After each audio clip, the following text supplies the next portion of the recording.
So if you've ever been watching my tutorials and you've noticed that your screen isn't quite the same as mine, and it almost appears that my screen is a little bit bigger, the icons and the text are a little bit bigger, well, that's because they are.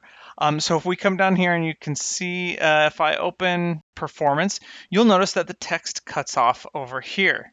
Now I could just bring this out like this so you can see it, but if you can see it by the default, and it looks a little bit smaller, it's because I have actually changed my resolution scale for my Blender user interface for my tutorials. And the way you change that is come up to Edit, Preferences, and then right on Interface, which should be the default, you can see the resolution scale. Mine is 1.2.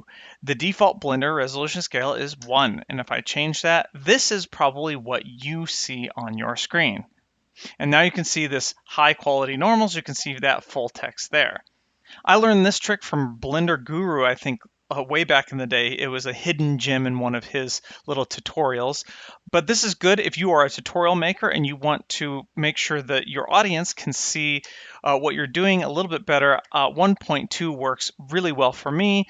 But this is also if you just need to be able to see it better for some reason. I actually like working like this even when I'm not making a tutorial because I can see it. I don't have to be as close to the screen. I'm also getting a little older and my eyes are not as good as they used to be. So you can, pump this up to however resolution you can get. So I mean, you can even go up to 3, which is huge here. I don't think you probably could be too effective with that.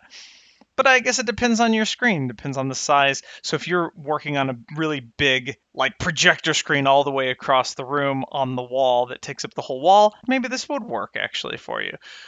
But I keep mine at 1.2. You can mess around with that little tip so that you can see what happens when you change your user interface resolution scale.